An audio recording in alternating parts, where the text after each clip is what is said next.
अस्सलाम वालेकुम, myself doctor Rishamsa. Welcome back to my YouTube channel Sindh board lecture. हमने last lectures में first year chemistry के chapter number 1 को स्टार्ट किया था, जो कि अब हमारे पास है स्टिशियोमेट्री।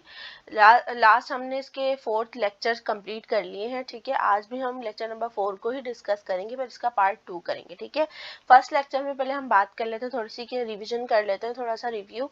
फर्स्ट लेक्चर में हमने स्टिशियोमेट्री का इंट्रोडक्शन किया था। ठीक है, सेकेंड लेक्चर में हमने मोल्स एंड एवोगाड्रोस नंबर को डिस्कस किया था। थर्ड लेक्चर में हमने न्यूमेरिकल्स किए थे, बुक की एग्जांपल्स के मोल्स एंड एवोगाड्रोस नंबर्स के ही। ठीक है, बाकी हमने फोर्थ लेक्चर में हमने एक्सरसाइज के न्यूमेरिकल्स स्टार्ट किए थे, जिसमें हमने क्वेश्चन नंबर 1 का पार्ट 1 और 2 किया था। ठीक है, क्वेश्चन नंबर 5 का हमने पार्ट 1 एंड 2 किया था। ठीक है, आज हम क्वेश्चन नंबर 5 को ही कंटिन्यू करेंगे। ठीक है, इसका पार्ट 5, 6 और 7 करेंगे। 1, 2 हमने लास्ट लेक्चर में किया है क्वेश्चन नंबर 5 का, और 5, 6, 7 हम इस लेक्चर में करेंगे। ठीक है, अच्छा, सबसे पहले मैं ये बता दूं, बुक में ना हमारी थोड़ी सी ना क्वेश्चन नंबर 5 में जो पार्ट्स है ना, इसकी नंबरिंग में थोड़ी सी मिस्टेक है। 1, 2 के बाद बुक में हमें डायरेक्ट 3 नहीं दिया हुआ, 4 दिया हुआ है। ठीक है, तो 4 हम नहीं करेंगे, क्योंकि 4 अभी हमारे पास वॉल्यूम का न्यूमेरिकल है, वो जब हम वॉल्यूम के न्यूमेरिकल सॉल्व करेंगे तब करेंगे। ठीक है, तो हम डायरेक्ट 1, 2 हमने कर लिया है, 3 है ही नहीं, 4 है, 4 वॉल्यूम का है, तो वॉल्यूम के जब करेंगे तब करेंगे। ठीक है, बाकी 5, 6, 7 हम इस लेक्चर में डिस्कस करेंगे। फिर यहाँ पे हमारे मोल्स एंड एवोगाड्रोस नंबर के न्यूमेरिकल्स क्या हो जाएंगे, कंप्लीट हो जाएंगे। अच्छा, अब हम अपने क्वेश्चन नंबर 5 की तरफ आते हैं। क्वेश्चन नंबर 5 में हमारे पास पार्ट 5 है, जो कि दिया हुआ है calculate number of molecules. Number of molecules मालूम करें इन 126 ग्राम ऑफ वाटर। जब हमारे पास वाटर कितना हो, 126 ग्राम हो, तो नंबर ऑफ मॉलिक्यूल्स कितने होंगे ये बताना है। सबसे पहले हम फॉर्मूले की बात कर लेते हैं। नंबर ऑफ मॉलिक्यूल्स के लिए हमें फॉर्मूला हमें पता है क्या, moles multiply by Avogadro's number formula होता है। तो क्या हमें मोल्स चाहिए होंगे और एवोगाड्रोस नंबर चाहिए होंगे। एवोगाड्रोस नंबर हमें पता है कि कांस्टेंट होता है 6.02 एक्सपोनेंट 23। ठीक है, मोल्स हमें इसमें नहीं दिया हुआ, तो हमें पहले मोल्स मालूम करने होंगे, फिर हम उसको फॉर्मूले में पुट कर सकते हैं। ठीक है, तो मोल्स का फॉर्मूला हमें पता है क्या होता है, given mass divided by molar मास, ये फॉर्मूला होता है। यहाँ पे हमें मास दिया हुआ, तो इजीली हम क्या कर सकते हैं, मोल्स को फाइंड आउट कर लेंगे। उसके बाद हम इसको इस फॉर्मूले में पुट करके नंबर ऑफ मॉलिक्यूल्स मालूम कर लेंगे। ठीक है, अब हम अपने डेटा की तरफ आ जाते हैं। डेटा में सबसे पहले मैंने बताया था आपको, जो जो चीजें गिवन होती हैं हम वो लिख लेते हैं। ठीक है, हमें क्या दिया हुआ है, मास ऑफ वाटर, वाटर का मास दिया हुआ है। देखिए इधर लिखा हुआ है नंबर ऑफ मॉलिक्यूल मालूम करने हैं जब इन 126 ग्राम ऑफ वाटर हो। ठीक है, ये मास होता है, ग्राम का मतलब है मास। ठीक है, जब वाटर का मास इतना हो तो नंबर ऑफ मॉलिक्यूल्स कितने होंगे। ठीक है, अच्छा, मास ऑफ वाटर हमारे पास कितना है, 126 ग्राम है वाटर का मास। ठीक है, क्वेश्चन में गिवन है। नेक्स्ट है हमारे पास molar mass of water, water का मोलर मास इजीली हम निकाल सकते हैं, फॉर्मूले में हमें चाहिए तो हमें निकालना है। ठीक है, मोलर मास हमें पता है, जो हमारे पास एटॉमिक मास होता है वही हमारे पास मोलर मास होता है।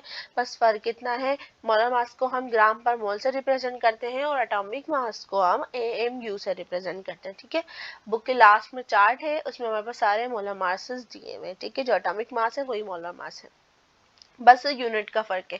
अच्छा, हाइड्रोजन का हमें पता है कितना होता है, 1 होता है। इधर हाइड्रोजन के कितने एटम है, 2 एटम है, तो इसलिए 2 से मल्टीप्लाई कर देंगे, 1 मल्टीप्लाई बाय 2।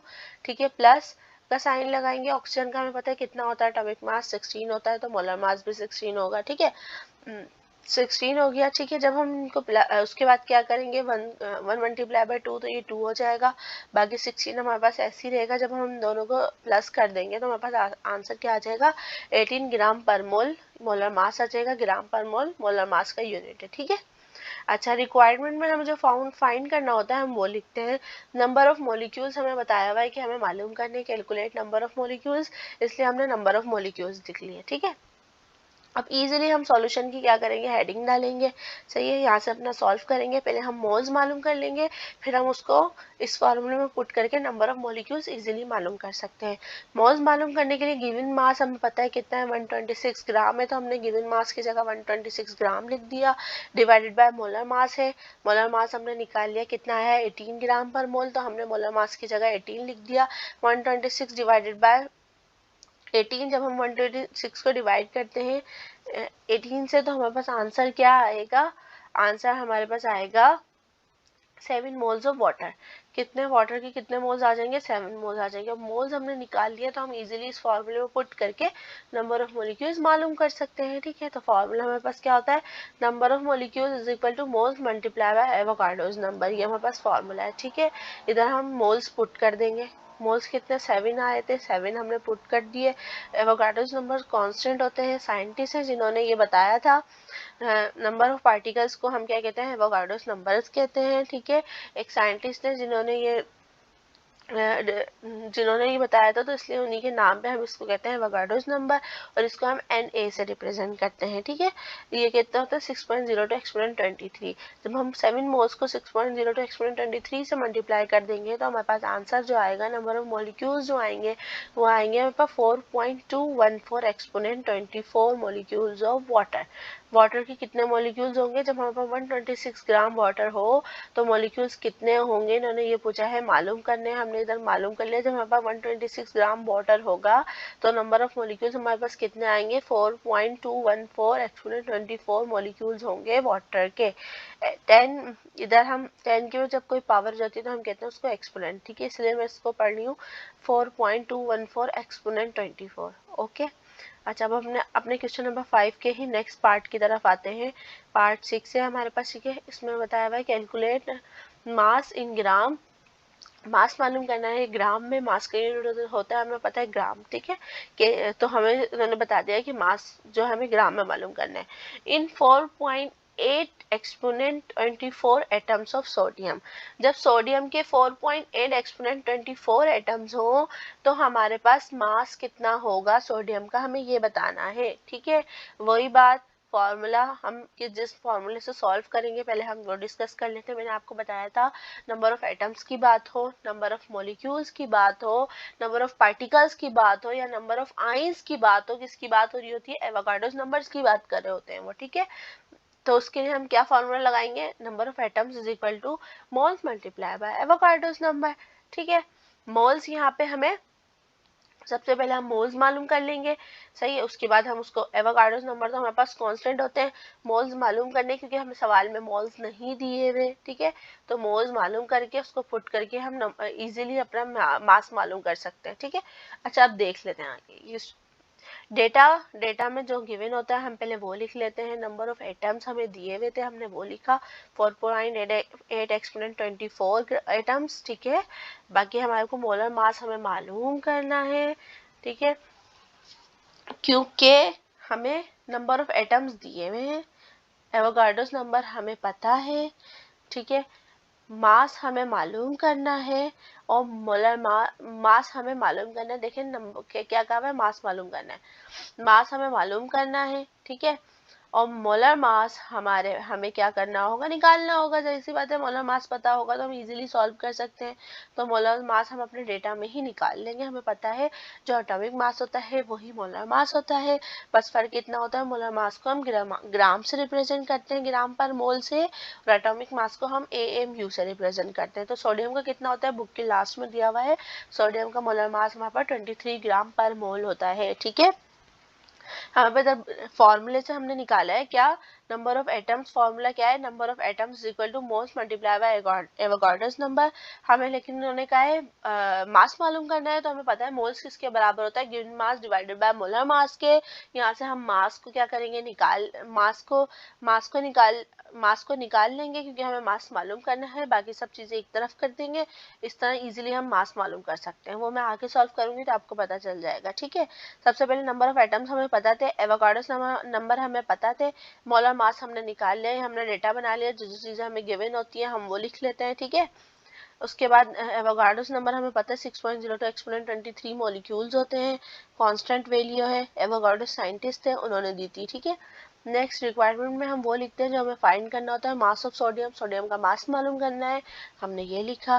फिर हम सॉल्यूशन की हेडिंग डालेंगे, अपना फार्मूला लिखेंगे, नंबर ऑफ एटम्स की बात हो, नंबर ऑफ मॉलिक्यूल्स की बात हो, नंबर ऑफ आयंस की बात हो, नंबर ऑफ पार्टिकल्स की बात हो, यही फार्मूला लगाना है, क्योंकि एवोगाड्रोस नंबर की बात हो रही होती है। ठीक है, तो हमें यहाँ से पता चल गया कि भाई ये फॉर्मूला लगेगा क्योंकि यहाँ नंबर ऑफ एटम्स की बात हो रही थी, ठीक है। तो हमने ये फॉर्मूला लगाया। बाकी हमें मास मालूम करना तो हमने क्या किया, मोल्स का मजीद, हमें पता है मोल्स बराबर होता है हमारे पास moles is equal to given mass divided by molar mass के, तो हमने मोल्स की जगह given mass divided by molar mass लिख दिया, ठीक है। यहाँ से इजीली हम मास निकाल सकते हैं। किस तरह निकालेंगे वो देख लेते हैं हम। मैंने आपको बताया कोई भी चीज अगर डिवाइड हो रही होती है तो इक्वल के दूसरे साइड जाके क्या हो जाती है, वो मल्टीप्लाई हो जाती है। यही होगा हमारे पास मास, इसको हम यही रहने देंगे। मोलर मास को क्या करेंगे, इक्वल के दूसरे साइड लेके जाके क्या कर देंगे, एटॉमिक नंबर ऑफ एटम से मल्टीप्लाई कर देंगे। मास हमारे पास यही रहा, is equal to number of atoms है हमारे पास। मोलर मास डिवाइड हो रहा था मास के साथ, तो हमने क्या कर दिया, इक्वल के दूसरी साइड जाके क्या हो गया, ये मल्टीप्लाई हो गया। देखिए नंबर ऑफ एटम्स के साथ क्या हो गया, मल्टीप्लाई हो गया। मैथ का रूल है, कोई भी चीज डिवाइड होती है इक्वल के दूसरी साइड जाके मल्टीप्लाई होती है, और अगर कोई चीज मल्टीप्लाई हो रही होती है तो इक्वल के दूसरी साइड जाके डिवाइड होती है। ये हमारे पास डिवाइड हो रहा था given mass divided by molar मास, तो हमने क्या करा, मोलर मास हमारे पास डिवाइड हो रहा था तो हमने इक्वल के दूसरी साइड लेके गए, तो ये क्या हो गया, नंबर ऑफ एटम्स के साथ मल्टीप्लाई हो गया। सेकंड, एवोगाड्रोस नंबर हमारे पास यहाँ क्या हो रहा है, मल्टीप्लाई हो रहे हैं, ठीक है। तो अगर हम इक्वल की दूसरी साइड लेके जाएंगे, कोई भी चीज अगर मल्टीप्लाई होती है तो इक्वल की दूसरी साइड जाके क्या हो जाती है, डिवाइड हो जाती है। इसलिए एवोगाड्रोस नंबर हमारे पास नंबर ऑफ एटम्स के साथ क्या हो जाएंगे, डिवाइड हो जाएंगे जब हम इनको इक्वल की दूसरी साइड लेके जाएंगे, तो ठीक है। तो ये क्या होगा, डिवाइड हो गया। मास हमारे पास रह गया, मास साइड पर आ गया। बाकी ये सब चीजें हम अब इजीली मास मालूम कर सकते हैं। मास को हमने यही रहने दिया, मोलर मास को हम उधर ले गए, मल्टीप्लाई हो गया नंबर ऑफ एटम्स के साथ क्योंकि ये इधर डिवाइड हो रहा था, और ये एवोगाड्रोस नंबर मल्टीप्लाई हो रहे थे तो इक्वल के दूसरी साइड जाके क्या हो गए, डिवाइड हो गए, ठीक है, नंबर ऑफ एटम्स के साथ, ठीक है। ये हमारे पास क्या आ गया, मास का फॉर्मूला बन गया, ठीक है।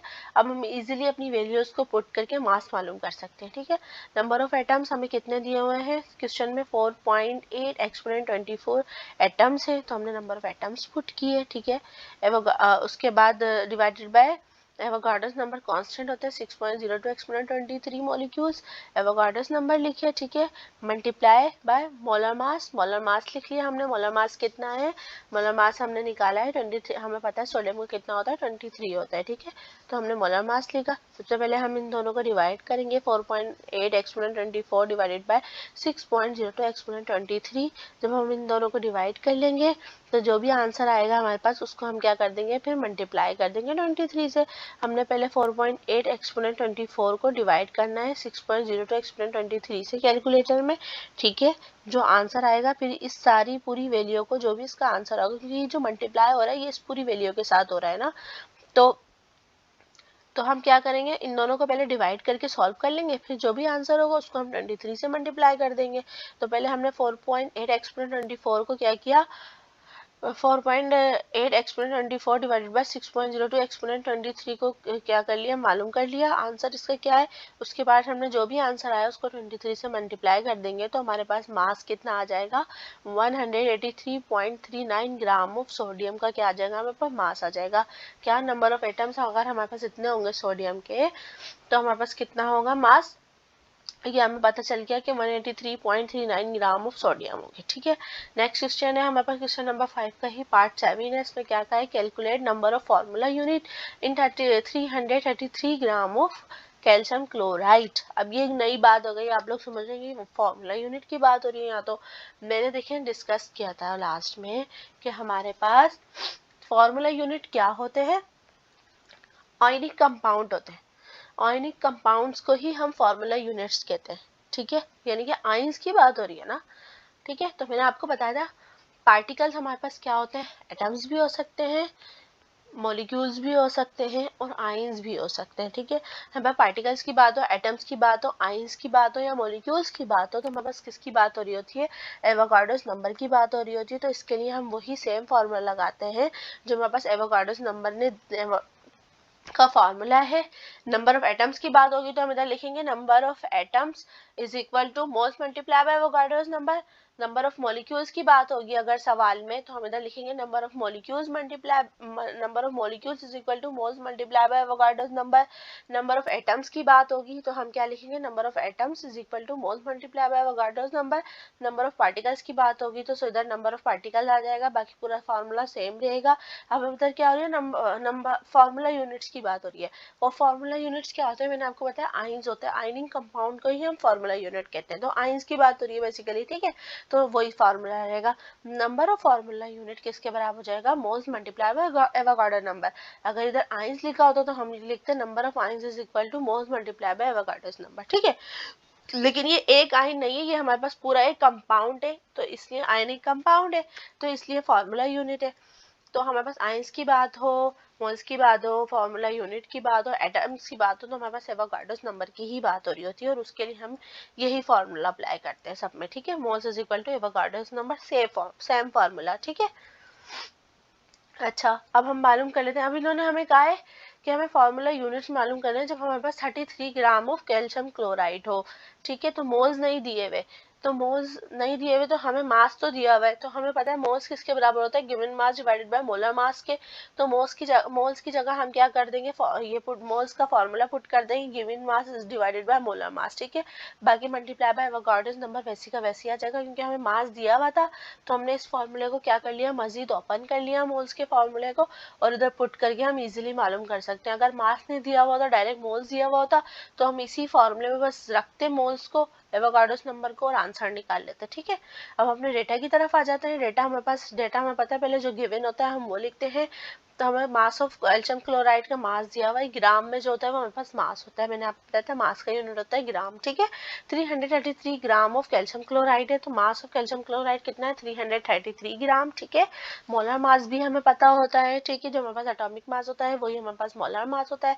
कैल्शियम का हमारे पास कितना होता है, 40, क्लोराइड का होता है हमारे पास 35.5, और इधर क्लोराइड के कितने, 2 एटम है, तो इसलिए इसको हमने 2 से मल्टीप्लाई कर दिया, 35.5 मल्टीप्लाई बाय 2, तो हमारे पास कितना होगा, ये 71 हो जाएगा, ये हमारे पास 40 है, ठीक है। तो हमारे पास आंसर जो आएगा वो आएगा 111 ग्राम पर मोल। ग्राम पर मोल मोलर मास का यूनिट होता है, इसलिए हमने लगाया मोलर मास हमारे पास कैल्शियम क्लोराइड का आ गया 111 ग्राम पर मोल, ठीक है। बाकी एवोगाड्रो नंबर कांस्टेंट है 6.02 एक्सपोनेंट 23 मॉलिक्यूल्स, हमने लिख लिया, ठीक है। अब हम अपने आ जाते हैं कि जो हमें फाइंड करना होता है रिक्वायरमेंट में, हम वो लिख सकते हैं। रिक्वायर्ड में नंबर ऑफ फार्मूला यूनिट्स हमें कैल्शियम क्लोराइड की क्या करने हैं, मालूम करने। इधर लिखा हुआ है calculate number of formula units, ठीक है। क्या करेंगे, सॉल्यूशन की हेडिंग डालेंगे, उसके बाद हम क्या करेंगे, ये अपना फार्मूला लिखेंगे, ठीक है। हमें मास दिया हुआ है सवाल में, तो इसलिए हमने मोल्स की जगह मोल्स का फार्मूला लिख लिया, ठीक है। इजीली अपनी वैल्यूज को पुट करके आंसर मालूम कर सकते हैं, ठीक है। मास की जगह हमने क्या किया, 333 ग्राम लिखा, क्योंकि सवाल में दिया हुआ था मास ऑफ कैल्शियम क्लोराइड 333 ग्राम, ठीक है। मास की जगह वो आ गया। मोलर मास हमने निकाला था 111 ग्राम पर मोल, मोलर मास है कैल्शियम क्लोराइड का, तो मोलर मास की जगह मोलर मास लिखा, multiply by Avogadro number. Avogadro number कितने होते हैं, 6.02 एक्सपोनेंट 23 मॉलिक्यूल्स एवोगाड्रो नंबर होते हैं, वो हमने लिख लिया, ठीक है। पहले हम 333 को 111 से डिवाइड करेंगे, ठीक है। जो भी हमारे पास आंसर आता है उसको हम क्या कर देंगे, 6.02 एक्सपोनेंट 23 से मल्टीप्लाई कर देंगे, क्योंकि ये हमारे पास इन दोनों के साथ मल्टीप्लाई हो रहा है। या तो आप ये भी कर सकते हैं, पहले इसको 333 के साथ मल्टीप्लाई करें 6.02 एक्सपोनेंट 23 को, फिर उसके बाद इससे भी मल्टीप्लाई करें, फिर जो भी आंसर हो इन दोनों को डिवाइड कर दें, तो थोड़ा मुश्किल हो जाएगा।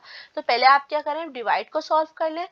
333 को हम डिवाइड करेंगे 111 से, तो जो भी हमारा आंसर आएगा हम उसको मल्टीप्लाई कर देंगे 6.02 एक्सपोनेंट 23 से, क्योंकि ये दोनों के साथ हो रहा है मल्टीप्लाई, ठीक है। तो जो भी आंसर है हम उसको मल्टीप्लाई कर देंगे, तो हमारे पास इजीली हमारे पास आंसर आ जाएगा। 133 को जब हम डिवाइड करेंगे 111 से, 333 डिवाइडेड बाय 111, तो हमारे पास जो आंसर आएगा वो आएगा 3, ठीक है। जो भी आंसर आएगा उसको क्या कर देंगे हम 6.02 एक्सपोनेंट 23 से मल्टीप्लाई कर देंगे। पहले इन दोनों को हमने डिवाइड कर लिया, ठीक है, आंसर आया 3, उसके बाद हमने क्या कर लिया 6.02 एक्सपोनेंट 23 से इसको क्या कर लिया, मल्टीप्लाई कर लिया, सही है।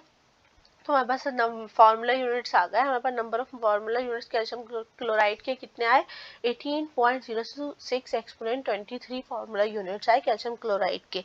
यानी कि जब हम पे 333 ग्राम कैल्शियम क्लोराइड होगा, तो उसमें number of ions, number of ionic compounds या नंबर ऑफ फार्मूला यूनिट्स कितने होंगे, 18.06 एक्सपोनेंट 23 फार्मूला यूनिट्स होंगे हमारे पास कैल्शियम क्लोराइड के, ठीक है। That is from today's lecture. Next lecture में हम न्यू टॉपिक को डिस्कस करेंगे। यहाँ पे हमारे पास मोल्स एंड एवोगाड्रो नंबर के numericals, moles and Avogadro number का टॉपिक खत्म होता है। अब हम इसी चैप्टर का न्यू टॉपिक को नेक्स्ट लेक्चर में स्टार्ट करेंगे, ठीक है। If you like my video, kindly subscribe my channel. If you have any queries, so you can ask in comment box. Also my WhatsApp number. Thank you so much.